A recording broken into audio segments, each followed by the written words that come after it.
O doutorado ainda fica para frente um pouco, que tem um bocado de estudo aí pela frente, mas tudo é experiência, né, e vontade. Boa noite a todos, senhoras e senhores, e agora vocês, né? Que aqui a gente vai fazer uma parceria agora à noite. Tá?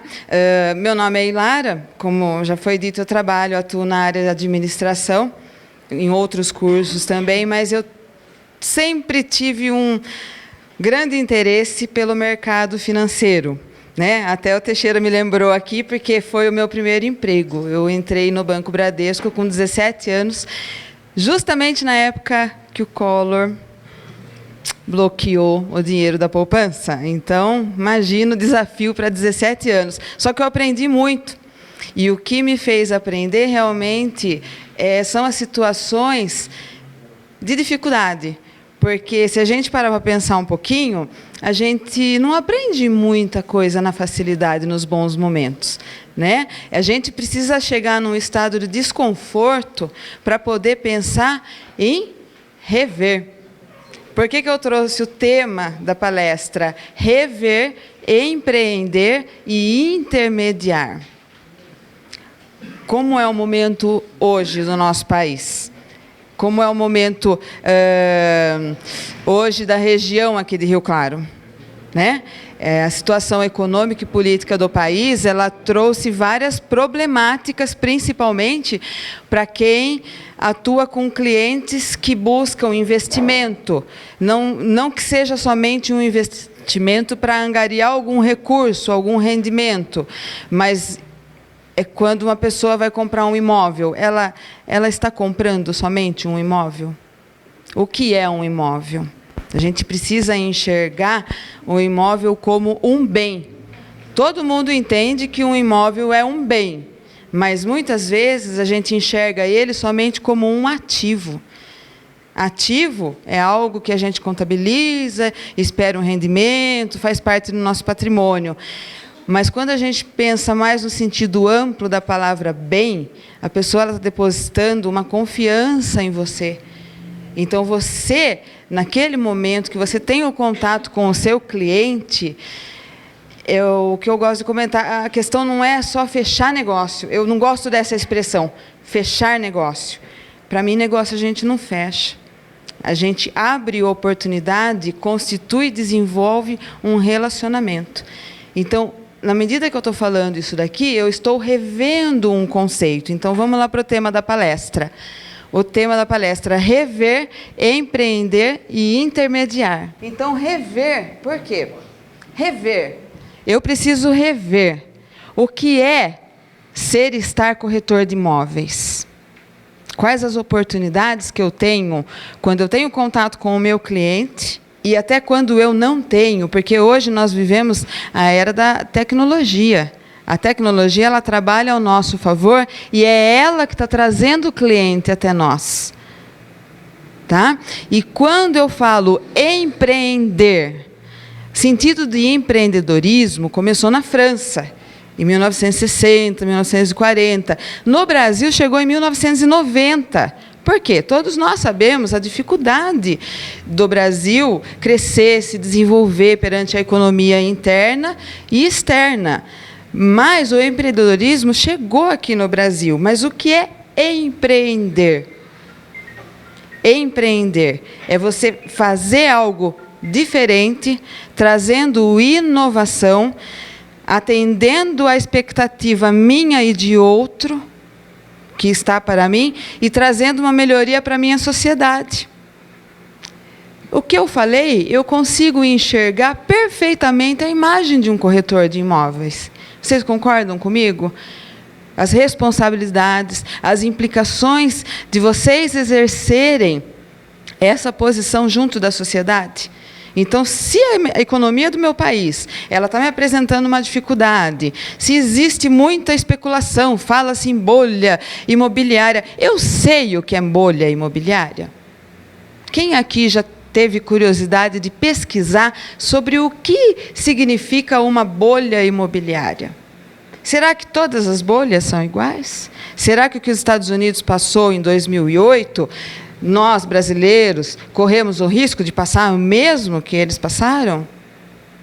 De certa forma, não, porque cada país tem uma economia direcionada. Só que, para isso, eu não preciso só me abastecer de informações especulativas, eu tenho que estudar, eu tenho que buscar conhecimento. E mesmo eu sendo professora de faculdade, não falo que eu estudo só está na faculdade. De forma alguma. A faculdade ela é um caminho, ela é uma ferramenta, ela é uma das oportunidades que a gente tem ao nosso dispor. Mas nós temos a TV Cresce. Nós temos a Secov, que também tem o sistema de palestra deles, né, do Sindicato da Habitação. Nós temos várias ferramentas na internet, YouTube, pesquisa, jornal. Então, depende da gente rever toda essa situação, todo esse contexto que nos pressiona, que nos cobra, para a gente poder empreender. Empreender é eu fazer algo diferente para mim, para você, para ela. Tá? E se eu consigo rever e empreender, eu me coloquei, eu me doei nessa atividade. Eu já estou intermediando. Tá? Porque eu quero trazer uma discussão para vocês hoje, com essa visão, que o cliente, ele não é mais cliente. O cliente, ele é parceiro. Se você quer vender um imóvel, quer negociar, quer alugar, você tem que fazer uma parceria com o cliente, mas você tem que ter conhecimento para falar sobre o mercado lá fora, sobre a oscilação de taxa de juros, por que a Caixa Federal muda, baixa, sobe, quais os sistemas de financiamento, saque, qual a diferença. Mas, para isso, o cliente, o parceiro que chega lá na sua mesa, está conversando com você, você deixa ele falar? Ou você já quer expor tudo o que você tem e mal conhece aquele parceiro que está lá buscando um auxílio, um direcionamento, uma consultoria. Tá? Então, a gente tem que começar a construir um relacionamento. Na apresentação, vai chegar um momento que eu vou falar que a gente tem que quebrar regras. Esse quebrar regras é baseado nos paradigmas que a gente tem olhando para o mercado, relação. Eu estou aqui para vender, negociar, você está aí para comprar, alugar. Não, a gente está investindo junto. Para isso é importante a gente usar o relacionamento e os meios de comunicação e a tecnologia. Tá? Dei uma breve apresentação. Aqui a gente vai comentando pelos slides. E eu trouxe um pouquinho do Ricardo Amorim, porque eu vou fazer uma atividade com vocês. Vocês vão assistir, é um relato dele de 6 minutos, numa entrevista, mas ele tocou em pontos fundamentais que quebram qualquer tipo de especulação sem fundamento para o nosso país. Tá? E ele mostra bastante a diferença do contexto norte-americano e do contexto brasileiro. E, no final, eu trouxe também uma breve entrevista do professor Sami, que ele é especialista da Fundação Getúlio Vargas. Ele faz apresentações quase que diárias ou alternadas no Conta Corrente, no G1 também, que é um excelente jornal.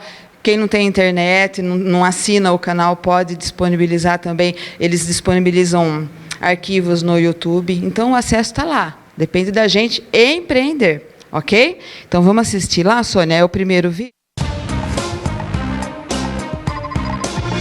Compro um imóvel agora? Não compro.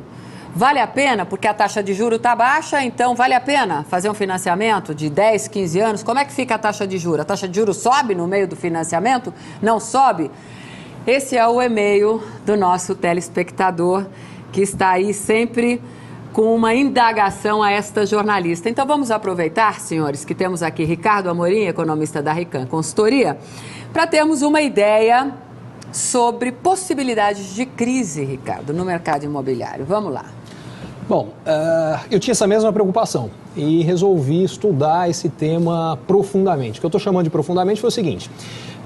Eu peguei todas as bolhas imobiliárias que eu consegui encontrar que estouraram no mundo de 1900 para cá e fui ver o que elas tinham em comum. A primeira coisa que eu fiz foi separar 2 tipos de bolhas imobiliárias, porque algumas são causadas por razões locais, regionais. Vou dar um exemplo. Teve busca de ouro no meio oeste americano, foi um monte de gente para lá, bolha imobiliária. Você pode pensar, sei lá, Altamira no Pará hoje, de uma hora para outra constrói em Belo Monte, aquele gigante. Vai ter que ir um monte de gente para lá.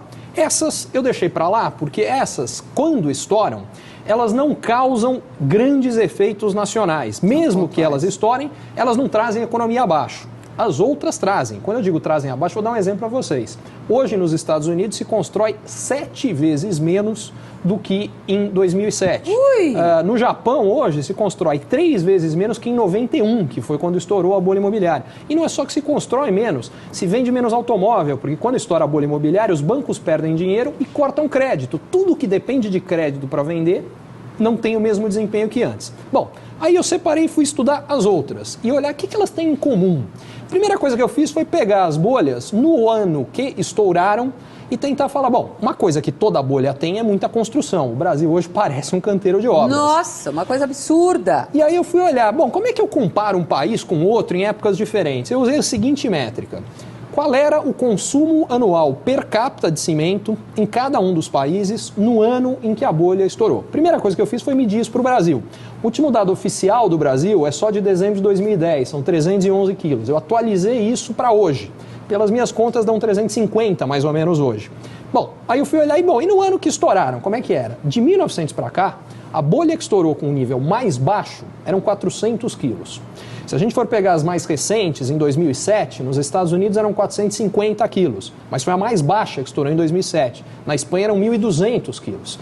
Na Coreia, em 97, eram 1.600 quilos. Na China, hoje, são 1.600 quilos e ainda não estourou bolha nenhuma, vai subir mais antes de estourar. Em outras palavras, se a gente for pegar o nível mais baixo que estourou da história, 400, de onde o Brasil está, 2, 3 anos a gente chega lá. Se for pegar o mais alto, 1.600, estamos falando de 2, 3 décadas ou mais. Segunda coisa que eu fui ver é o que permite que gera bolha, que bolhas sejam geradas. É o ar da bolha, é o crédito, é ele que faz com que a gente possa comprar algo que a nossa renda não pode pagar. E aí, o que eu fui ver é, bom, no ano que estourou, qual era o tamanho do crédito em cada um dos países onde as bolhas estouraram? Todos os casos que eu encontrei eram mais de 50% do PIB. No Brasil hoje são 5% do PIB. O que isso aqui me fala é que a gente ainda tem muito espaço para expansão de mercado imobiliário no Brasil. E aí o último ponto foi o que você colocou, mas e os preços, Ricardo, estão tão altos? Falei, será? Deixa eu comparar. Eu fiz o seguinte, eu peguei hoje as 400 cidades com os maiores mercados imobiliários no mundo e fui comparar o nível de preço. Só que eu tinha que comparar o nível de preço em relação ao que as pessoas podem pagar. Salário, claro. Então, exatamente, eu dividi o preço do imóvel médio vendido em cada uma dessas 400 cidades pelo preço pelo salário médio em cada uma dessas cidades. Ou, em outras palavras, quantos anos de salários as pessoas precisam gastar para comprar o imóvel médio vendido nessas cidades. E comparei, agora não me lembro, acho que eram 24 ou 25 cidades brasileiras que estavam nessa amostra com o resto do mundo. E aí me conta uma coisa, Salete, quantas brasileiras você acha que tem entre as 20 mais caras do mundo hoje? Algum palpite? Uma? Nenhuma. Nenhuma. A mais cara cara do Brasil hoje é Brasília, que, aliás, é a mais cara em termos absolutos e relativos, porque Brasília já tem um nível mais alto de preço de imóvel, mesmo dividindo pela renda da cidade, que é a mais alta de todas essas, que, aliás, é uma outra boa distorção brasileira. Como é que Brasília é o lugar que tem a renda mais alta do Brasil? Que não faz nada, literalmente. Tem algo esquisito aí. Mas muito bem. De qualquer forma, mesmo Brasília não está entre as mais caras. Brasília é 2,5 vezes mais barata que a cidade mais cara do mundo hoje, que é Rabat, no Marrocos. Aliás, todas as mais caras estão em países emergentes. A gente tem a sensação que está tudo muito caro no Brasil, porque quando você compara, você fala, poxa, Miami está muito mais barato que qualquer cidade de costa brasileira. E está. Só que tem o seguinte, Miami está 5 vezes mais barato do que era em 2007. É Miami que está barato internacionalmente, não nós que estamos caros. O segundo ponto é, entre as 100 mais caras, só tem mais 2 cidades brasileiras. Uma delas é o Rio de Janeiro. E a outra é Balneário Camboriú. Todas as outras brasileiras não estão sequer entre as 100 mais caras do mundo. Por que elas parecem tão caras para nós brasileiros? Porque subiu muito o preço nos últimos anos. Uma valorização repentina, mas o que acontece é que os preços eram muito baratos no Brasil. Não é que hoje eles estão caros. E por que eram muito baratos? Porque esse crédito que hoje é de 5% do PIB, há 5 anos ele era de 1% do PIB. O que isso significa é o seguinte, de uma hora para outra, 5 vezes mais gente pôde comprar imóvel. Se aumenta tanto a procura, os preços tinham que subir. Agora, se ainda 5% é pouco e deve crescer muito mais, o que isso me diz é que o mais provável é que a gente vá continuar a ver altas de preço para o Brasil como um todo. Não quer dizer que não haja lugares onde os preços estão excessivos e possa acontecer ajustes. Eles são até saudáveis, é isso que evita que uma bolha estoure mais para frente, mas olhando para o Brasil como um todo, o mais provável é mais alta de preço, provavelmente não no mesmo ritmo dos últimos anos, num ritmo menor. Porque se eu falei que o crédito vai de 1% para 5%, multiplica por 5 os compradores. Para multiplicar por 5 de novo os compradores, você tem que ir de 5 para 25, coisa que não deve acontecer no mesmo período. Vai ser mais lento o ritmo de crescimento daqui para frente. Você ficou convencido de que vai haver valorização no mercado imobiliário? Não corremos o risco no curto prazo de bolhas, estamos muito aquém, de acordo com a análise, aliás, muito interessante, esse estudo que você fez, muito interessante. E aí, está na hora de comprar? Taxa de juro baixinha? Você vai pegar um financiamento aí para compra de um imóvel, 20, 15 anos? O que pode acontecer? Vale a pena? Corremos grandes riscos? Não, o juro não sobe? Está fechado? Segura aí que eu já volto. Agora falando de juros, né?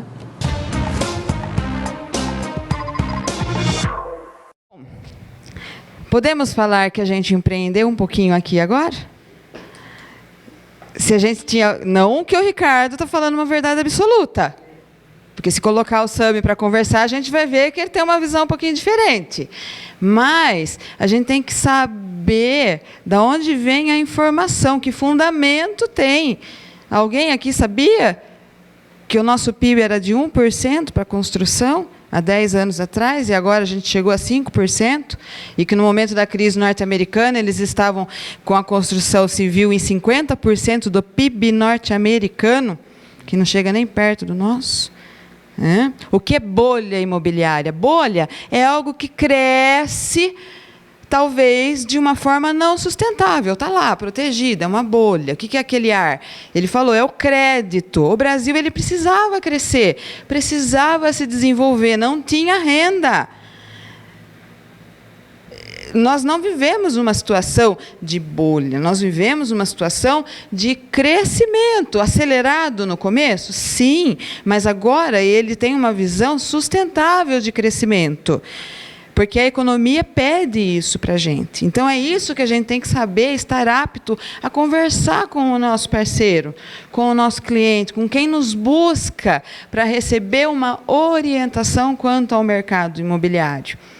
Tá? Essa visão que eu estou trabalhando com vocês hoje vem de uma linha de pensamento que eu estudo lá dos Estados Unidos, chama Learning Organization, quer dizer, as empresas que aprendem. Então, assim, a gente parte do princípio que tudo a gente tem que aprender, a gente tem que procurar. E a gente tem que se movimentar e tem que mudar. Nós somos um grupo de pesquisadores ao longo do mundo que a gente não se conforma somente com as teorias. A gente usa a teoria para se direcionar, mas a gente precisa vivenciar, praticá-las e mudar sempre que possível, porque a mudança traz ganho para nós. Tá? Então, vamos ver se a gente vai conseguir hoje fazer alguma diferença. Então, vamos começar. Por quê, né? Porque eu preciso rever, empreender e intermediar. É uma sequência que eu gostaria que a gente desenvolvesse uma linha de pensamento aqui. Rever o quê? O que eu preciso rever? O que move um profissional hoje? A sua razão? Você consegue trabalhar sem sentimento? Impossível, porque um pouquinho que você vai conhecer seu cliente, você, de certa forma, você vai se envolver com a necessidade dele. E você tem os seus questionamentos. Então, você sempre vai estar jogando com a emoção e com a razão das situações. Então, rever o quê? Eu preciso ver o que me motiva, é só pessoal, é profissional, o que vai envolver a minha capacidade profissional naquele momento, a diversidade social. O que esse fator nos representa a hora que a gente está atendendo alguém? Todas as pessoas são das mesmas classes? Todas as pessoas têm a mesma necessidade? Toda pessoa que senta lá na frente ou que liga para a gente tem o mesmo conhecimento? Eu tenho que usar a mesma didática, o mesmo tipo de comunicação com essas pessoas?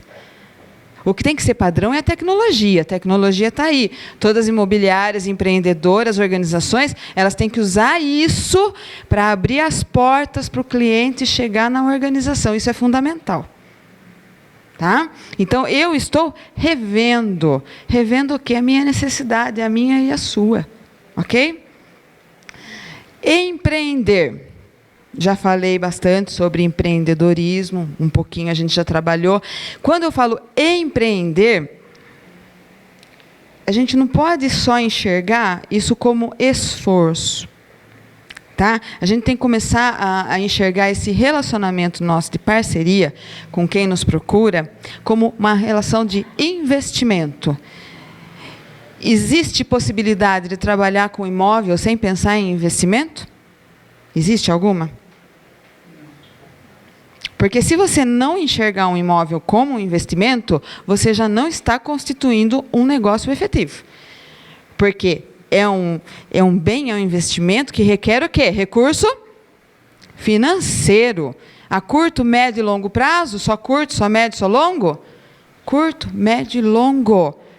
Porque a gente sabe que a economia externa, uma simples construção, um metrô, uma obra, um desastre, influencia na valorização ou depreciação do nosso imóvel.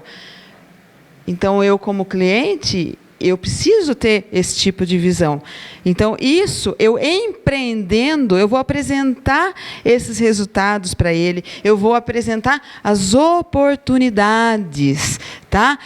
Quem ganha primeiro? Empreendedor. Quando a gente empreende, todos ganham. Quando eu empreendo dentro da minha imobiliária, dentro da minha empreendedora, da minha construtora, todos ganham. Porque o que mantém as atividades daquele empreendimento? É a venda, é a construção, é a intermediação, é a locação, são as nossas atividades. O cliente, o parceiro, ele tem que ser bem recebido a todo momento, não só na hora diante de um corretor de imóveis, é uma equipe, é um todo. Vocês concordam? É assim que a gente enxerga, ok? Falando sobre intermediário, eu gosto muito daquela palavrinha lá, ó, ferramenta. Qual a diferença entre ferramenta e trabalho? Eu coloquei proposital lá. O que é ferramenta? Podem falar que eu gosto de participar. Eu sou professora ouvinte. Ferramenta de trabalho é algo que possibilita você fazer disponível. Quais são as ferramentas que um corretor de imóveis tem disponível dentro de uma imobiliária? Ferramentas. Computador, sistema, telefone, a própria estrutura da imobiliária que acolhe a pessoa lá dentro, o ambiente, né? E o trabalho? O que é o trabalho? O trabalho. Podemos falar que o trabalho é reflexo do seu empreendimento? Do que você empreendeu junto ao seu colega de trabalho, junto ao seu parceiro que procurou seus serviços? Tá? Então, intermediar, se eu pensar dessa forma, olha as imagens lá, eu estou ajudando alguém. Quando eu estou intermediando, eu estou negociando? Claro, a gente vive numa sociedade capitalista, são sempre negócios financeiros, mas é um negócio que tem um reflexo sobre a vida de alguém, a curto, médio e longo prazo. É um sonho, não é só uma chavinha. Tá? Por que a imagem lá das árvores? Porque a árvore ela tá em conflito. Porque numa imagem, árvore e a moeda. Porque são valores diferentes.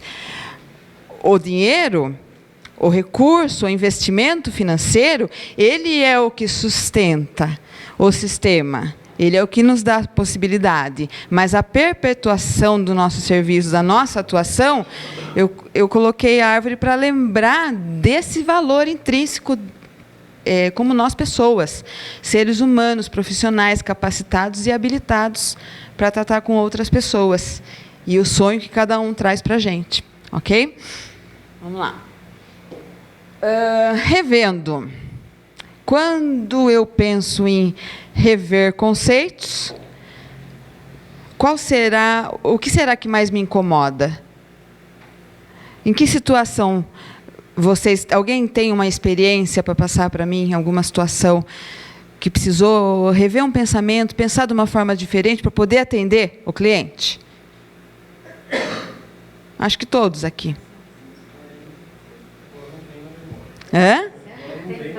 Mas com certeza, porque a situação, a pessoa está lá na nossa frente, ela traz a necessidade dela. Você sempre vai ter o produto que o cliente quer? Quase sempre não, porque é impossível. Você tem que trabalhar aquelas informações com o conhecimento que ele traz para você. Então, eu preciso rever. Rever o quê? A minha capacidade de interpretação junto ao cliente. Por isso que eu coloquei, você é a sua melhor marca. Não adianta eu falar em imobiliária X, Y, empreendedora A, construtora C, D ou E, se eu não tiver um conjunto. E nós estamos hoje aqui para falar de investimento, de pessoas ou de negócios. Hoje, essa palestra aqui está falando sobre pessoas, tá? Porque é impossível eu desenvolver um trabalho com vocês sem eu falar sobre o potencial humano. Porque nós somos capazes de desenvolver qualquer metodologia, qualquer tipo de ferramenta. Nós somos capazes de aprender a trabalhar com qualquer tipo de instrumento. Quando que a gente imaginou que a gente ia usar um smartphone? Que a gente ia poder falar com 10, 15 pessoas ao mesmo tempo? Né? Isso daí era inviável há anos atrás, para quem começou a trabalhar com o MS-DOS, né? Quem tiver mais de 40, que nem eu, telinha preta, letrinha amarela, era uma maravilha. Então, a gente empreende a todo momento, a gente só precisa parar e rever os conceitos para onde eu estou levando esse meu futuro profissional. O mercado exige isso hoje. O Learning Organization, por que ele trabalha com essa questão pessoal? Porque os Estados Unidos, como eles estão algumas décadas, pelo menos 2 décadas mais desenvolvido nessa questão problemática entre empresa, organização e profissionais, trabalhadores, eles foram os que mais sentiram as dificuldades. Então, hoje, eles enxergam que não é só produção, não é só venda, não é só negociação. Você precisa constituir um lastro de relacionamento entre as partes. Isso é rever. É por isso que eu trouxe esse projeto para a gente hoje, à noite aqui, tá? Todo mundo empreendeu? Mudou algum pensamento? Cabecinha deve estar passando um filme lá, né? Empreenda, aquilo que eu falei, eu não tenho o que o cliente quer ir agora, vamos desesperar. Não sei, vou ficar sem voz. Deixa o cliente falar, conhece ele, tem cadastro, tem sistema. Sabe? Você tem que ter, você é o seu primeiro banco de dados. Mesmo que você não tenha o que ofertar, eu já vi situações, já ouvi, eu como cliente, eu trabalhando, já vi situações que cliente senta, precisa, e a pessoa não soube aproveitar aquela oportunidade, porque o corretor ele não tinha o que o cliente, o que o parceiro buscava. Então, naquele momento, não me interessa. Como que eu posso prestar essa consultoria, esse atendimento? Não é isso que eu vejo. Eu tenho que ver quem está chegando lá na frente. Tá? Vamos lá. Sentido de empreender. Eu separei a palavra em. Porque eu quero que vocês, toda vez que vocês ouçam a palavra empreender, você é a Renata. Renata em. Você é o André em. Para pensar, você está mesmo empreendendo nas suas atividades? Ricardo, meu ex-aluno, parceiro. Lá na faculdade eu falo isso. Não existe a relação entre aluno e professor, é uma das relações mais bonitas de parceria. Quando as coisas não funcionam entre aluno e professor, é porque não existe parceria. Eu aprendo muito mais com os meus alunos do que muitas vezes eu lendo um livro. Vocês acreditam no que eu estou falando? Muitas vezes eu brigo com o livro que eu leio, por quê? O livro ele foi editado em 1990, 1987, não quero tirar o crédito de nenhum autor. Mas e você, que é um profissional que trabalha na área de logística hoje, trabalha com a tecnologia, o livro que eu estou lendo está retratando a tecnologia de 1990? Que ano que eu estou? 2016. Você é um aluno que está trabalhando, está trazendo conhecimento para mim. Eu adoro conversar com o aluno por causa disso. Essa relação que eu tenho com o aluno é a que eu gostaria de despertar em vocês.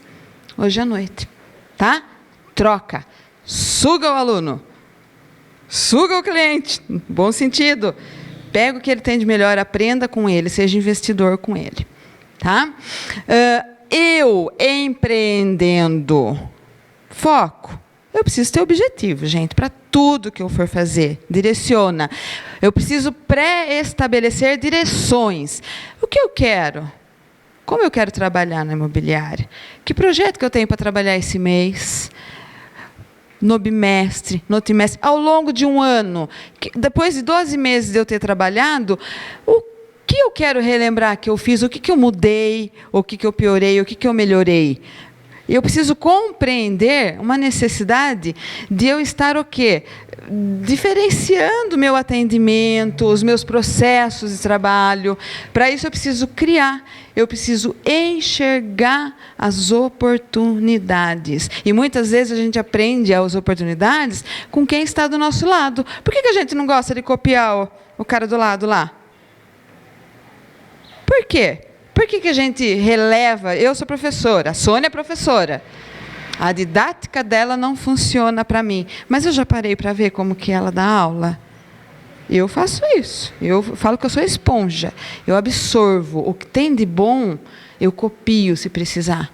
O que tem de bom, eu vou e pergunto, como que você faz? Posso trocar uma ideia com você? Por que não fazer isso como corretores?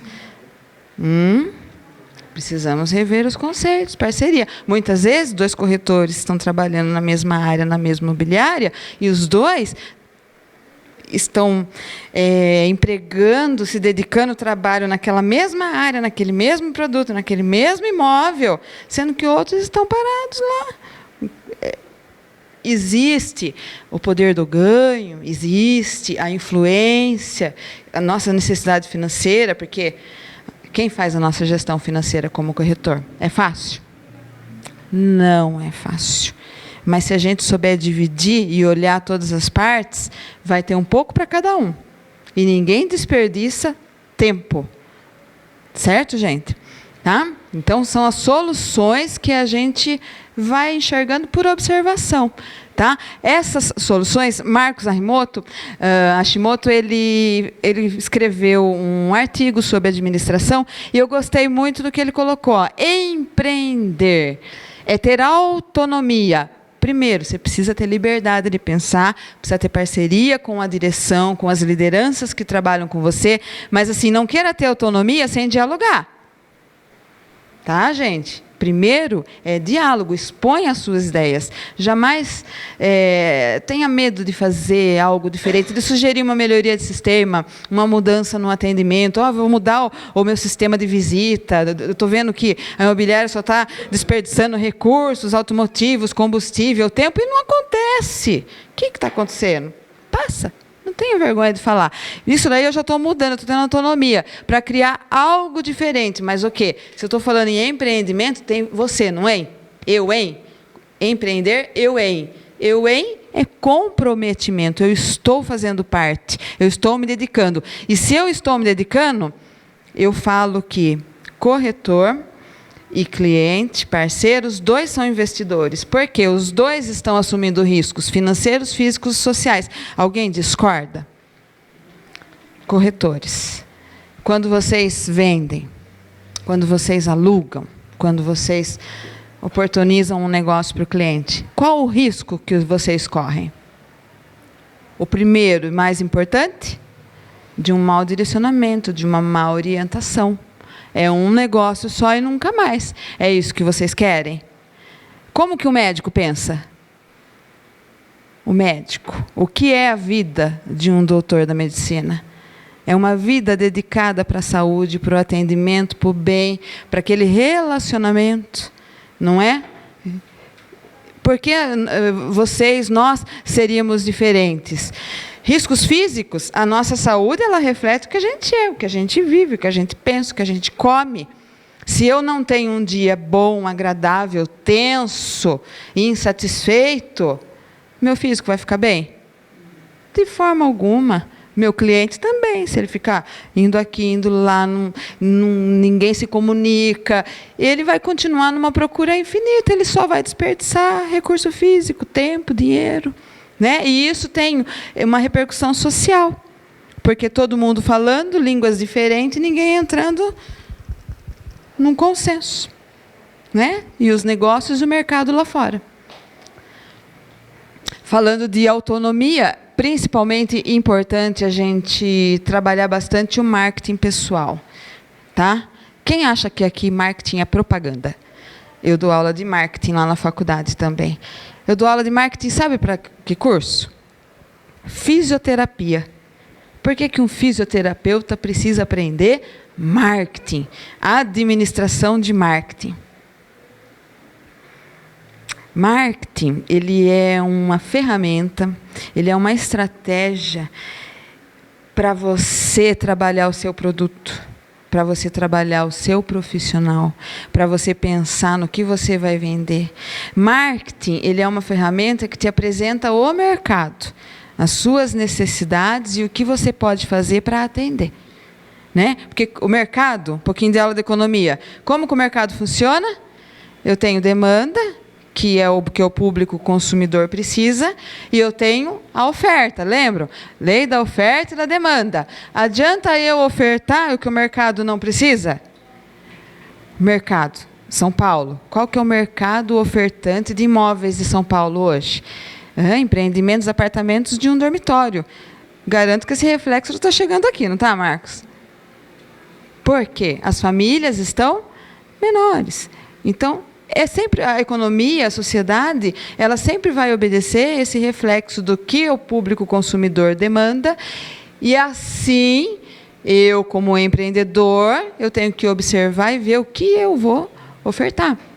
Então, é importante para vocês profissionais, mais uma vez, entender o mercado, para montar um leque de imóveis na imobiliária, a fim de vocês conseguirem atender classe A, B, C, D, tem que entender a todos. Quantas vezes eu já vi imobiliária? Não, nós não trabalhamos com imóveis. Não critico. Eu acho que também é interessante você ter uma linha, um direcionamento, mas tenha direcionamento. Porque o cliente tem que conhecer você pela tua marca, pelo teu marketing, pela sua estratégia de mercado. Daí ele também não perde tempo. Nem você, nem ele. Tá? Direciona seus esforços. Marketing pessoal. Olha lá a perguntinha. Olha lá aquela imagem. Eu estou te cobrando. Eu estou cobrando eu mesma. Olha lá. O que você é como profissional? Pensa. É uma aula de reflexão também, viu, gente? É para a gente pensar mesmo. Eu quero que vocês saiam daqui e continuem a pensar pós-palestra mesmo. Quem você é? Eu não sou só corretor, eu sou uma pessoa, tenho minhas necessidades. O que eu penso? Como são suas atividades? Qual referência descreve você? Pensa assim, ó, se você hoje fosse cliente, parceiro, se eu perguntasse para você uma palavra, não precisa falar, pensa aí. Um elogio, pensa. Agora pensa uma crítica. A gente consegue identificar nossas falhas. E por que a gente não trabalha em cima delas? Porque a gente tem medo de olhar o espelho. O nosso reflexo chega rapidinho. Enquanto é o outro que está olhando, ele chega bem devagar. Mas quando é a gente aqui, ó, sou eu e meus conceitos de vida, meus valores, minhas crenças. Tá? Então, sempre se pergunte, faça essa pergunta. Porque se você estiver bem consigo, você também estará com os outros. É isso que a gente tem que pensar. Então, marketing pessoal é esse lado profissional, mas é o lado pessoal também. Você tem um nome a resguardar, você tem uma profissão credenciada, com tantas e tantas exigências que todos aqui conhecem. É muito além. Poucas profissões requerem tantas exigências legais, de caráter ético profissional. Ok? Reflexão. Está todo mundo refletindo? Brainstorm. Alguém já ouviu falar? É tempestade. Adoro fazer isso daí, em aula de marketing, né, Sônia? O que é? Tempestade de ideia. É uma atividade que uma área de marketing de qualquer empresa faz. Sabe para quê? Para desenvolver produto, para trazer inovação, para sair de uma grande dificuldade. Agora eu pergunto para vocês, essa tempestade de ideia, por que é o nome tempestade? Tempestade é passiva, é sossegado, é bonzinho, é tranquilo? Que não seja igual da primeira dos 6, do granizo, por Deus, né? Aquilo lá foi terrível. Só deu vantagem econômica para o pessoal do martelinho, né? Mas, tempestade. Então, os mestres do marketing, eles descobriram que para você ter boas ideias, bons resultados, é numa situação de bonança, de calmaria, ou é numa situação de tempestade? Tempestade. Sabe por quê? O brainstorm, o que ele é? Ele é uma atividade, pode deixar ainda, Sônia, ele é uma atividade individual ou grupal, tá? Mas que você não é penalizado por pensar e dar a ideia que quiser. Não existe limites. Então, um grupo se reúne, olha, vamos reunir o pessoal do imobiliário, vamos ver o que a gente pode melhorar a nossa comunicação com o cliente. Então, estou lá, eu, como líder facilitadora, eu deixo a equipe lá, vocês têm 15 minutos, cada um coloca no papel 3 melhorias e 3 críticas que você tem. E sem um interagir com o outro. Tá? Porque senão um vai acabar influenciando o outro.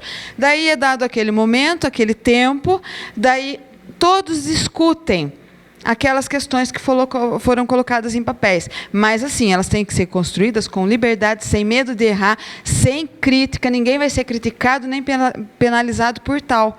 É assim que as empresas conseguem desenvolver produtos, estratégias de inovação de mercado. Olha, na tempestade. Então, por isso que o Learning Organization fala, você tem que mudar para melhorar.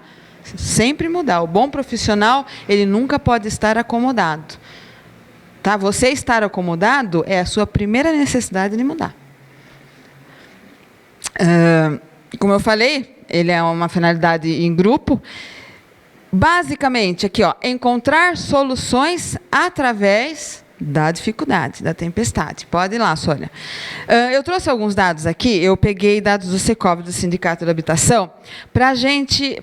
Por quê? Nós, de certa forma, a gente está constituindo aqui uma tempestade de ideias. Por quê? Está a professora Hilara falando, misturando um monte de assunto, né? Mercado, atendimento, Learning Organization, que eu nem sei por que fala, empresa, Learning Organization, as empresas que aprendem, tá? Empresa que aprende, por quê? Empresas são pessoas? Qual que é o conceito de organização que eu dou lá na faculdade? Organização é um sistema, é um meio formado por pessoas, formado por equipamentos, capital, que precisam trabalhar em equilíbrio e sinergia. O que é sinergia? Troca. Adianta só ter pessoas e não ter máquina? Adianta ter pessoas, ter máquina e não ter capital? Não é? Então, todos aqui agora estão pensando a respeito do assunto. E eu gostaria de enfatizar bem a necessidade de vocês buscarem informação. Lembra que eu falei no comecinho da palestra? TV Cresce, YouTube, palestra da Hilara, palestra do doutor, o que a doutora Egídia falou sobre cooperativa de crédito. Isso é conhecimento. Conhecimento não é diploma que dá para você, não fornece para você. Conhecimento é uma experimentação, é uma mudança de paradigma. É um jeito de rever meu pensamento e mudar minhas atitudes. Tá? Então, como eu quero ser um bom corretor, se eu só fico ouvindo? Eu entro lá na TV Cresce, eu assisto as palestras, eu já li algum artigo que o Cresce disponibiliza, tem videoteca, tem tudo lá para vocês. É isso que a gente tem que buscar. Quanto mais conhecimento, mais informação, melhor você vai atender o seu parceiro, o seu cliente lá. Então, só um patamar rapidinho aqui. Evolução de mercado. São Paulo, tá, gente? Que eu peguei. Como está? Está muito ruim. Nossa, ano 2016, a bolha imobiliária, vai parar tudo. Está tudo afundando. Gente, eu não me conformo só de ouvir. Eu quero ver, para mim é resultado. Eu quero ver no papel, eu quero ver dados. E ainda olha lá, porque dados a gente interpreta. Né? Então, aqui, ó, 2015. Vamos olhar lá. Janeiro. 27.135 unidades ofertadas entre residência e apartamento. Diminuiu muito, 2016, 27.000 e 8.000. Fevereiro, 26.600, 26.700. Março, 27.900. Março foi, sentiu um pouquinho mais. Mas os números indicam uma queda muito abrupta. Está lá o número. Agora aqui, onde a gente sente um pouquinho.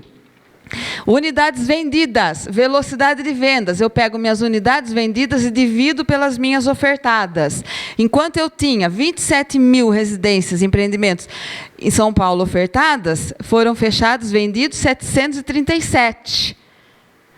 Olha aqui a catástrofe do ano 2016 na cidade de São Paulo, que é a que mais sofre evasão em termos de empreendimentos imobiliários. Depois eu vou falar sobre Rio Claro aqui, que o pessoal está migrando para o interior. Tá? Nós somos um coração logístico da nossa região. Rio Claro vale ouro. Só não vale porque o próprio rio clarense não sabe identificar o que é ouro imobiliário. Tá? Olha aqui, ó, 950 para 27. Tá? Olha os indicadores. Janeiro, fevereiro, março, 2,7, 4,40, 3,40, 3,10, 4. Tá? Claro que se a gente for ver, a gente não tem os dados ainda de maio, junho. Mas os dados estão aí. É muita especulação, gente. Não vamos deixar o nosso trabalho, a nossa atuação, trabalhar baseado em especulação.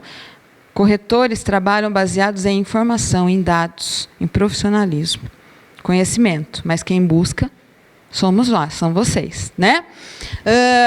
Notícias ruins e oportunidade. O que eu quero que vocês pensem? Que toda notícia ruim que vocês ouvirem é uma oportunidade para você levar uma linha de pensamento e pesquisar sobre aquilo lá.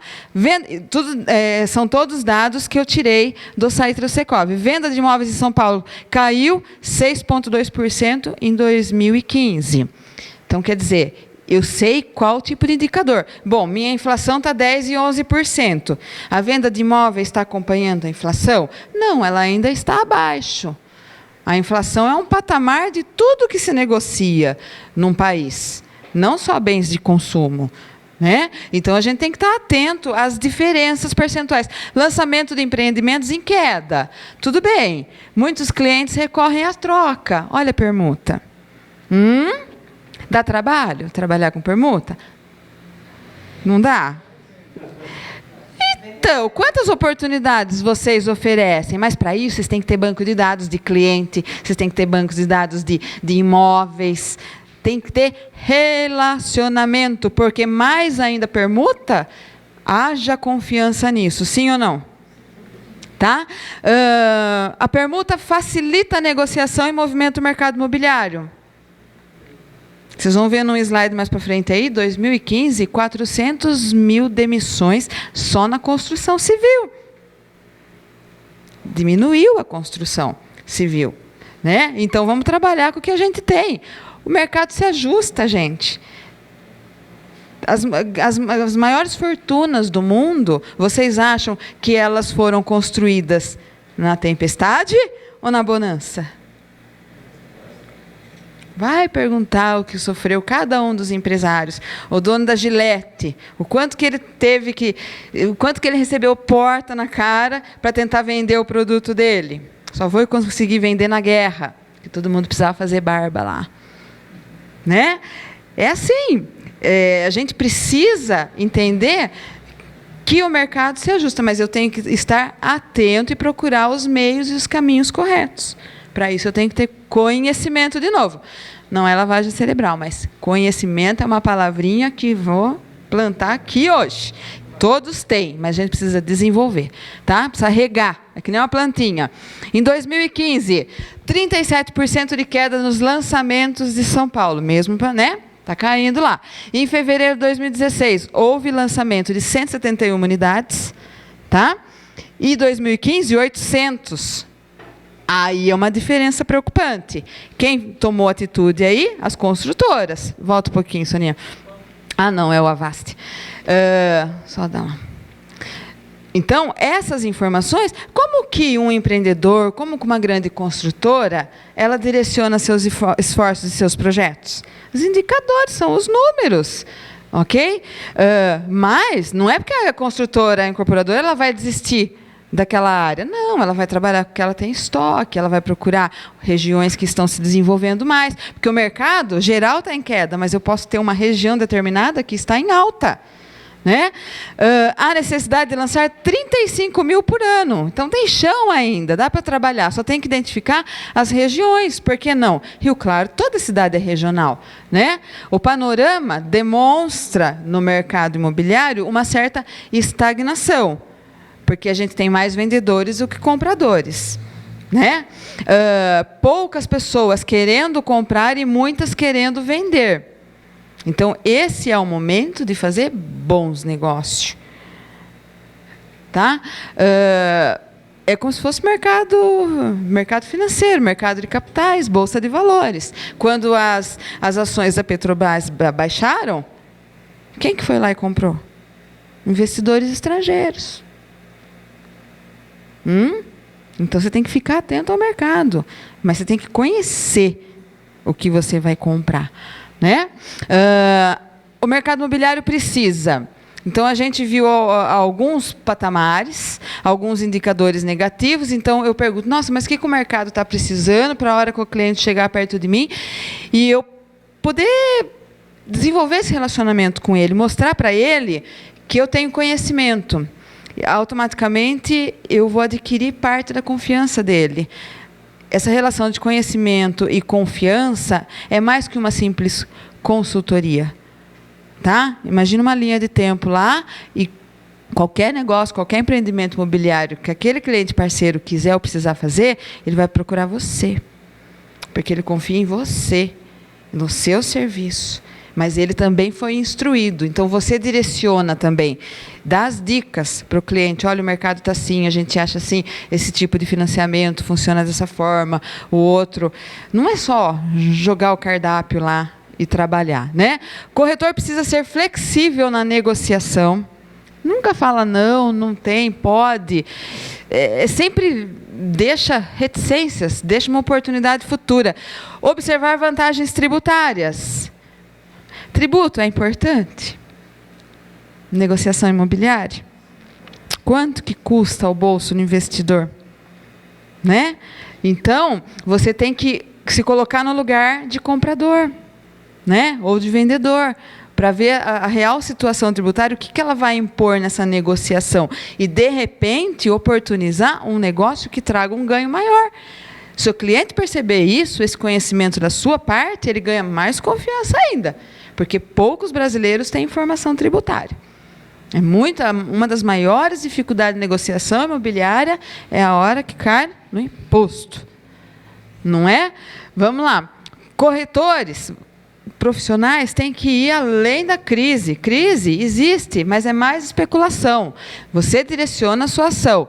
Tem que ser sempre atualizado. Você tem que apresentar novas opções. Tá? Você tem que ser, é o que eu falei, empreendedor. Eu sou investidor. Então, eu, corretor, se eu sou empreendedor e sou investidor, porque eu constituí um relacionamento com o meu cliente, com o meu parceiro, eu sou comprador e sou vendedor. Do mesmo jeito da pessoa que está lá na minha frente. Eu enxergo o meu lado, enxergo o lado dele também. Vamos lá. Perspectivas do mercado imobiliário, locação e derivados. Derivados é qualquer outro tipo de negociação, tá, gente? Patamar do Brasil. Desemprego chegou a 11 milhões. 2015, que eu falei, 400, quase meio milhão de pessoas que perderam suas vagas na construção civil. Então, são 400 mil consumidores sem consumir. Então, os preços refletem lá na inflação. Impacto na economia de consumo do Brasil. Porque trabalhador sem renda consome menos, consome mais barato, gira menos a economia. PIB em crescente negativa há mais de 6 meses. Agora ele começou Vai levantar um pouquinho. Mas por que o PIB? PIB é Produto Interno Bruto. PIB é assim, a grosso modo, PIB é a soma de todas as riquezas que um país produz. E até o que eu exporto e o que eu importo. Então, se existe pouco dinheiro no meu mercado, o meu PIB ele vai decaindo, porque as empresas elas não são ofertantes. A gente não falou? Tá lá, eles ofertam para atender a demanda do consumidor. Se o consumidor está economizando, comprando pouco, as indústrias elas acompanham. E por que o mercado imobiliário não vai acompanhar também? A gente tem que ter esse entendimento. Isso é bom porque a gestão pessoal financeira de vocês. É fácil ser corretor? É fácil ser um profissional autônomo? É fácil gerir essa administração financeira? Você nunca sabe quando, de fato, você vai constituir um negócio, uma negociação com um cliente, um parceiro. Então, você tem que fazer suas economias. Né? E ninguém melhor que um corretor para também investir no mercado imobiliário. Né? Muitos de vocês aqui, com certeza, são investidores nos empreendimentos que são lançados, porque vocês conhecem, já aprenderam a operar o sistema. Melhor ainda, aumento da dívida pública, tudo fator que influencia a tomada de decisão de vocês, porque se a dívida pública aumenta, como que o governo melhora a dívida dele? Cobrando? Impostos. Então, se o governo está devendo e se ele vai cobrar mais impostos, vai ter menos dinheiro, menos consumo. Né? O cenário é complexo. É complexo. É complexo, mas oportuniza variadas visões para a gente aí. Tá? Crise, desafio para todas as classes. Vocês concordam comigo? Uma crise econômica é ruim só para a classe D, C? A, B, para todos está difícil, para todos. Então, todo mundo está buscando esse conhecimento, essa mudança. A confiança do consumidor, qual que é o momento hoje? Como que o consumidor está? Ele está confiando? Ele confia na variação do TR, confia na poupança. Quantos bilhões já foram sacados da poupança? Para onde foram esses bilhões da poupança? E se fosse para um empreendimento imobiliário? Empreendimento imobiliário é seu. Existe depreciação? Existe, mas para isso você vai se tornar um investidor, e se houver depreciação, você migra, você negocia, você tem um corretor para te dar suporte. Não é uma excelente oportunidade para trabalhar com o mercado imobiliário, gente? Essa evasão da poupança, o dinheiro saiu. A maioria não foi para pagar conta. É o brasileiro aprendendo a investir. A gente está vivendo esse momento. Retomada, eu coloquei a retomada no prazo médio, porque a maioria dos economistas, tanto brasileiros quanto internacionais, todos acreditam que o Brasil, no máximo em 2 anos, ele vai voltar a ter um crescimento sustentável. Tá? Porque essa dificuldade financeira que a gente está passando está trazendo novos desafios, novas marcas estão surgindo no mercado, novos empreendimentos. Então, até geograficamente, o nosso território está mudando. As empresas, elas migram, saem de São Paulo, vêm para o interior. Então, em 2 anos. Agora, assim, eu vou orientar o meu cliente parceiro a investir só daqui a 2 anos? Vou falar, não, está crise, está ruim. Brasil, PIB 0, -3, bolha imobiliária, complicado. Não, é oportunidade, está aqui, eu tenho um negócio, perspectiva. Olha uma matéria do jornal. O senhor tem dúvida? Leia jornal, Valor Econômico, olha, tem um site aqui, eu indico, passo no seu e-mail. Né? Cliente parceiro com conhecimento é bom para você também, dá menos trabalho. Você tem que explicar menos, porque a pessoa já traz um certo conhecimento para você. Você aprende com ele. Né? Os investidores, aluguel, situação positiva, tem uma perspectiva muito forte que o aluguel, segundo semestre, ele vai entrar numa queda de valores. Até em função do GPM e tudo. Tem que observar. Porque se o aluguel estiver caindo, é bom, talvez não seja bom para aquele investidor que compra um imóvel e quer colocar ele para locação, mas ao mesmo tempo é bom para o locador, para a pessoa que é para o locatário, que ele quer alugar um imóvel. Ele está pagando mais barato, mas ele consegue um custo-benefício melhor pelo imóvel dele. Aluguel não é bom para a imobiliária? Por que aluguel é bom para a imobiliária? Você tem uma receita previsível. Você tem uma receita previsível, você tem um relacionamento muito forte, intrínseco, constituído com o seu investidor, parceiro, cliente. Tá? É um mercado muito proveitoso. Locatários, aluguel em baixa, alcançam o melhor, como eu falei, custo-benefício. Os preços aumentarão quando a crise diminuir, concordam comigo? Por que os preços aumentarão? O brasileiro vai ter mais dinheiro no bolso, vai poder escolher uma casa melhor, vai querer trocar uma casa, um apartamento, mudar. A economia está aí, aumenta a procura, valorização sobe. Então, vai deixar para investir a hora que estiver tudo bem? Não, se eu sei investir, eu vou investir na crise também. Só mais alguns dados: financiamento imobiliário, valores, unidades contratadas. Só gostaria de atentar isso. Quando vocês entrarem no site, essas planilhas tem lá no Secov para vocês verem, atualizados. Tem uma faixinha no link lá como indicadores. Vejam as perspectivas. Unidades contratadas para financiamento, janeiro, 43. Mas dessa informação, o que é importante para mim? Variação acumulada no mesmo período anterior, o ano passado, no mesmo período, 9,64. Esse ano, variação negativa de 11,93. Então, isso é fundamento, isso é informação. Não é o que eu estou ouvindo o jornalista falar lá, não estou tirando crédito de jornal, mas eu vou buscando as informações. Está acompanhando aqui um pouquinho além da inflação, né? Então, são patamares que a gente vai observando. Unidades de financiamento... outro, né? Você não passou o outro, né, Sônia? É o mesmo? É o outro, né? Ah, tá. Financiamento de unidades contratadas por valores. Valores. Valor, isso é reflexo da inflação, porque a quantidades ofertadas estava em 11. Agora, quando fala em valores, está em 14, quase 15. Então, está em queda e eles estão buscando valores cada vez menores, né? É a forma que você vai interpretando as situações. Aluguel, índice do valor médio contratado. Olha lá, acumulado de 12 meses. Janeiro, -3. Fevereiro, melhorou um pouquinho. Por que até? Janeiro, a gente não consegue nem pensar em fazer negócio, trocar de casa em janeiro, né, gente? E a turma dos IPVA, escola, material, matrícula, IPTU. Não vou trocar de casa agora. Começa a aquecer o quê? Fevereiro, março, abril. Tá? Então, quando vocês olharem esses índices, são essas informações que vocês vão buscar. Trata-se de comportamento de preços. Não deverá ser utilizado como reajuste, né, gente? Aí tem os indicadores, né?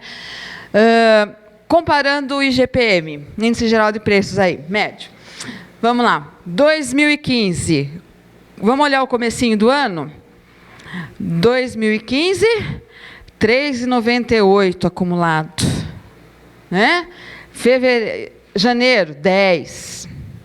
Olha a situação do ano passado. Isso daqui é reflexo de um crescimento econômico do nosso país não muito sustentável. O Brasil tinha muita necessidade, demanda de consumo.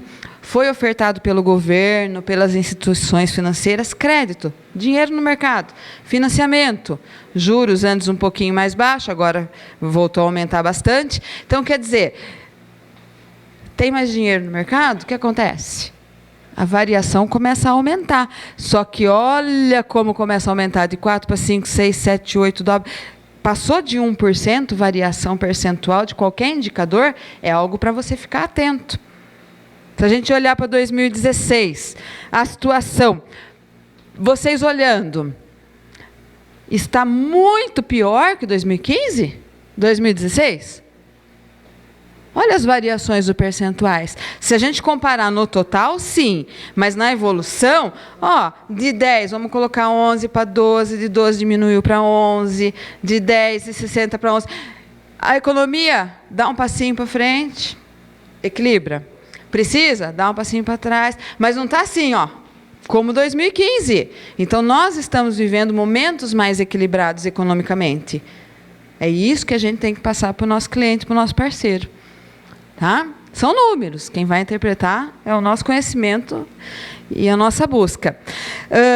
Basicamente, vou falar de 3 mudanças, para a gente já caminhar para o encerramento aqui. Você precisa quebrar regras. vamos deixar bem claro aqui que regras não são aquelas intrínsecas à nossa profissão, à nossa ética. Tá? Eu quero que vocês pensem o seguinte: no relacionamento com o meu parceiro cliente. Porque nós somos condicionados numa cultura organizacional que a gente tem que fazer só aquilo. Porque não vou sugerir oportunidades para o meu gestor, para a minha liderança. Vocês conseguiram, diante de tudo que eu falei, identificar que precisa mesmo ter aquela linha de relacionamento de tempo com o cliente, que o corretor que conseguir trazer essa carteira de clientes para aquela empreendedora, para aquela imobiliária, já é um diferencial. Porque você tem trabalho para a vida toda. Porque uma pessoa que tem um corretor, é uma pessoa que tem um bom corretor? Não. Ele é um pai de família? É um filho que vai aprender com ele? É um cunhado? É um parente? É um colega de trabalho? Esse tipo de atendimento, de relacionamento de vocês, ele é um fator de multiplicação. Quanto melhor, ele vai se propagando. Tá? Então, quebrar a regra, assim, eu tenho que pensar sempre dessa maneira. Pensa diferente, faz diferente. Lembra Steve Jobs? Pense diferente. Mas ele só não pensava diferente, ele fez diferente. Tanto que transformou. Né? Segunda mudança, transformar visões. Alguém aqui já tinha enxergado cliente como parceiro? Porque é difícil enxergar cliente como parceiro. A gente pensa no cliente como parceiro naquele momento. Saiu, entre aspas, fechou o negócio, nunca mais. Puxa, é investidor, gente. Né? Então, transformar visões, cliente é investidor, relacionamento, o que é investimento, o que é benefício. A palavra-chave de tudo isso daí é planejamento financeiro. Ajude, ensine o seu cliente parceiro a entender a importância de um planejamento financeiro, principalmente crédito habitacional. Você vai comprar um imóvel 20, 35 anos, você só vai conversar com o seu cliente parceiro sobre taxa de juros e variação? É legal você tratar desses assuntos. O risco, a linha do tempo, preços, a influência. Saiba, tenha conhecimento para si da influência que o governo tem na nossa vida econômica. Tá? Porque é o governo que influencia também o consumo nosso. Dados da FIPZAP indicam preços de imóveis anunciados. Vamos pensar bem que o FIPZAP, ele trata o quê? Anúncio é venda efetiva? É um bom indicador, mas existe uma brecha, uma variação entre esses valores aí, porque você anuncia, não se sabe há quanto tempo vai demorar para fechar o negócio e a que ponto que você vai chegar ao valor, né? Mas indica o quê? Uma forte queda para o segundo semestre dos valores. Então, mais um indicador positivo, por isso que eu trouxe para vocês. Se está caindo o valor, é uma boa oportunidade para a gente fechar novos negócios, para aumentar o volume de vendas. Tá? Terceiro, quebre paradigmas. O que é paradigma? É aquilo que eu falei no começo da palestra. Paradigma é aquela imagem que a minha cultura, ao longo da vida, eu sempre enxerguei daquela forma. Bem é um ativo, é um imóvel, é um investimento, é investimento financeiro. Mas, antes de tudo, bem é algo que vai, talvez, mudar a vida de uma pessoa.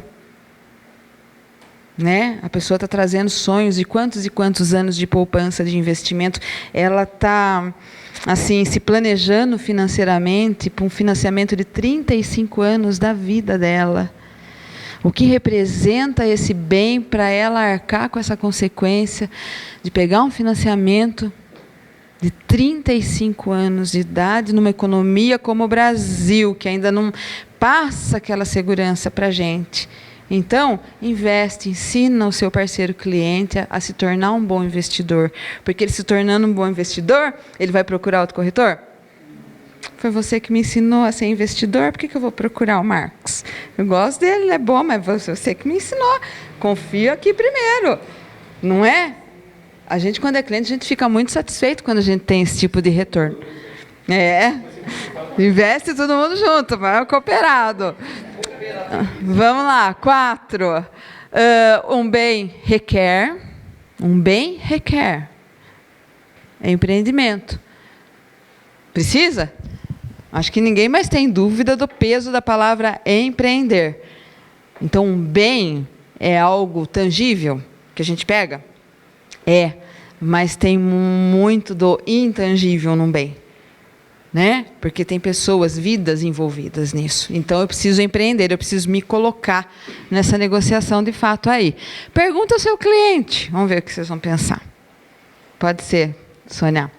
Pergunta ao seu cliente. Qual o bem que ele busca? É assim que vocês vão perguntar? Teixeira, você é meu cliente, meu parceiro. Sentou lá. Então, né, seu Teixeira, boa noite. Qual é o bem que o senhor procura? Você vai fazer isso? Não. Você pode fazer essa pergunta sem perguntar. Relacionamento, conversando. Ouça seu cliente parceiro, que você vai descobrir o bem que ele procura, não só como ativo tangível, tá? Mas aquilo que vai fazer diferença na vida dele. Por isso que eu coloquei essas imagens. Vamos lá. 4ª mudança. Transforme seu cliente. É para transformar na Mulher Maravilha, Super-Homem? Mais ou menos, para a gente sobreviver nessa economia, né? Mas você tem que... A pessoa ela vai aprender com você, ela vai se transformar. Isso daí traz para a gente um sentido de coletividade. Então, se houve essa troca, se houve essa sinergia, você já ultrapassou muitos limites aí, você já quebrou paradigma, você já quebrou regra. Eu já estou pensando, eu estou desenvolvendo uma visão, eu estou compartilhando o meu conhecimento com o meu corretor parceiro, companheiro de trabalho. Todos ganham, entendeu, gente? Todos ganham. Transforme a visão do seu cliente. Você e ele são investidores agora. A partir do momento que a pessoa sentar lá na sua frente, fizer o cadastro, ligar, está investindo junto com você. Os dois estão investindo ao mesmo tempo, vocês percebem? Que o tempo que eu estou investindo, tempo conversando com você, é o mesmo que está conversando comigo. Por que só você é investidor e eu não? Se eu, como corretor, não me enxergar como investidor, estou perdendo tempo. Eu não sei investir na minha própria carreira. Tem cliente que já senta na frente, te olhando mesmo. Aí você vai trabalhando, aí você percebe que eles só... Precisa ouvir.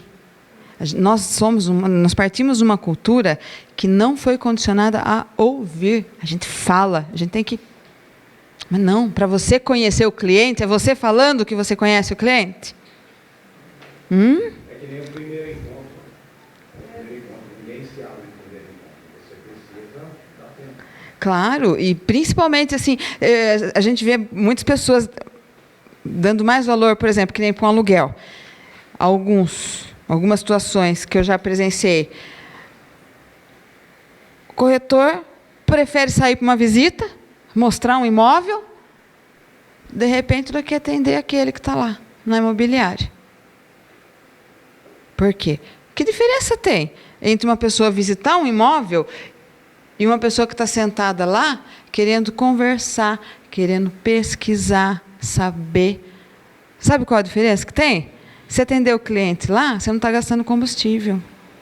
Você não está saindo da imobiliária. Então, você tem que trabalhar com efetividade nas visitas.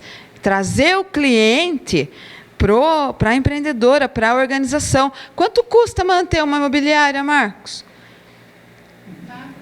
Quanto? Assim, você constitui aquele ambiente para receber o cliente. Quantos minutos você fica com o cliente lá na sua frente? Não, quero sair para visitar. Perde tempo, combustível, direciona o mercado, veja o nicho que ele precisa, qual o tipo de bem que ele procura. Tá, gente? Então, saberá o sentido de empreender no mercado imobiliário. Tudo que a gente conversou, tudo isso remonta a gente para o empreender. Porque primeiro eu revi conceito, eu empreendi, a fim de eu conseguir intermediar. Porque o corretor, ele é um intermediador entre mercado, entre consumidor, entre vendedor, entre governo. Existe no mercado imobiliário um intermediador mais importante que um corretor de imóveis? Vocês têm noção da importância que vocês representam para o mercado imobiliário? O dia que vocês tiverem noção, vocês vão fazer a diferença na atuação do trabalho de vocês. Vocês vão quebrar regra, vão quebrar paradigmas e todos vão ganhar.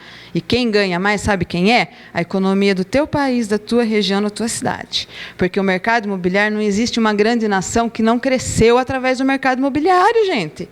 Não existe. Não existe. Por que o Brasil cresceu há anos atrás? Expansão do crédito imobiliário. Foi o que gerou renda no nosso país. Por que vendeu carro? Por que vendeu carro? Por que o governo pôde subsidiar a produção de automóveis? Por causa da expansão do crédito imobiliário.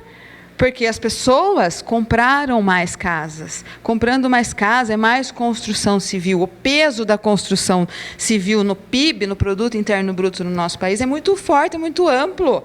Movimenta. Você acha que é só 400 mil pessoas desempregadas o reflexo na nossa economia? Multiplica isso por 30%. Por 3. É o que mais ou menos representa. Tá? 3 frases. Vamos primeiro para o Bill Gates, dono da Microsoft. Escolho, é real, tá? Escolho uma pessoa preguiçosa para fazer o trabalho pesado. Ele escolhe uma pessoa preguiçosa para fazer o trabalho pesado. Principalmente porque uma pessoa preguiçosa vai encontrar uma forma simples de resolver problema. Todo mundo tem potencial. Eu sou A, sei um pouquinho mais disso. Você é pessoa B, você não pode saber o mesmo que eu, mas você tem uma outra tipo de vivência, o Teixeira, o Ricardo. Então, corretores são uma equipe. Direcionem a meta, a estratégia de trabalho de vocês. Conheçam-se como equipe e como indivíduos. Trabalhem juntos. Não desperdicem esforços produtivos entre vocês. Tá? Diálogo. Fundamental. Diálogo. Vamos lá, Albert Einstein. O problema de morar sozinho é que é sempre a nossa vez de lavar a louça. É uma frase boba, né? Mas ele era tão inteligente que a maioria das frases dele renotam situações extremamente simples. Aqui, ó, o problema de morar sozinho é que sempre é a nossa vez de lavar a louça. Então, se você trabalha numa equipe, se você tem corretores, parceiros, por que você vai só focar o que você precisa? Porque você não vai aprender com o outro? Será que o seu colega do lado não tem nada que pode compartilhar? Você não tem vontade de aprender nada com ele? Por que você também vai guardar seu conhecimento só para você? Né? Quer ser sozinho? Seja sozinho, mas a bola vai estar sempre na tua mão. Difícil.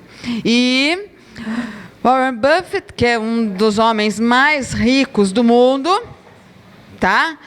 Grande acionista da Coca-Cola, tem uma empresa de tecidos nos Estados Unidos, a fortuna dele, bilhões de dólares, começou do nada, com 12 anos de idade, carregava jornal, vendia jornal. Tá? Daí ele começou a fazer empreendimentos, começou a fazer até maquininha de jogo no bairro. A história dele é sensacional. Sensacional. E ele tem muita experiência em mercado financeiro. Mas sabe qual que é a experiência mais fundamental que ele passa para a gente no mercado financeiro? Ele se pergunta para ele, que tipo de empresa você compra, Buffett? Ele fala assim, eu compro a empresa que eu conheço, que eu saberia administrar se eu fosse aquela pecinha fundamental lá. Eu conheço a vida financeira inteira daquela empresa. E eu só compro empresa que tem relacionamento com o cliente. Relacionamento. Isso é, se vocês procurarem no YouTube, palestras, entrevistas, comerciais das empresas dele, ele também é acionista da Coca-Cola, tá? Se vocês procurarem, sempre tem as pessoas, os colaboradores, os funcionários que trabalham nas empresas participando das propagandas. Porque eles são a empresa. Ele já fez propaganda de hot dog. E você vai olhar para o cara lá, ele trabalha no mesmo escritório há mais de 40 anos de idade. não muda. Tá certo que ele não gosta muito de tecnologia, ele é meio restrito a isso, mas é uma pessoa que tem uma visão ampla, mas ele jamais deixou de enxergar as pessoas, o fundamento, a importância. Ele não enxerga empresa como número só. Ele primeiro tem que enxergar relacionamento das pessoas na empresa, daí ele pega e ele investe. Tá? E ele é um dos maiores investidores na área de seguro do mundo. O que ele falou? A tempestade, ó, a volatilidade. O que é volatilidade? Alto, baixo, pouco, muito. Não tem nada equilibrado. É um movimento do mercado, né? É a maior aliada ao verdadeiro investidor. Então, o que movimenta um investidor? É a tempestade ou é a bonança? É na tempestade que a gente aprende a ganhar dinheiro, a fazer o dinheiro render, para trabalhar para a gente. Um dos recursos mais bonitos do investimento imobiliário é uma excelente maneira de fazer o capital trabalhar para você. Alguém discorda disso? Está lá alugado, está rendendo, está vendendo. Eu não estou contente com aquela situação, eu posso vender. Mas, para isso, eu preciso conhecer o mercado, eu preciso ter habilidade e capacitação para isso. Tá? Aqui, para fechar, só algumas indicações que eu pego os dados com segurança. Cresce São Paulo, com certeza. Tá? É onde eu pego cerca de 80% de todas as informações que eu tenho. O recurso tecnológico da TV Cresce é algo assim essencial para vocês. Não tem como vocês, corretores, não participarem desse desenvolvimento tecnológico. Fundamental. Não é só a carreira de vocês em jogo aí. Vocês são parceiros do Cresce, não são? Eles disponibilizaram lá o canal. Palestra, artigo, revista, videoteca, notícias atualizadíssimas. Secov também é muito forte nos indicadores, nos números, fundamental.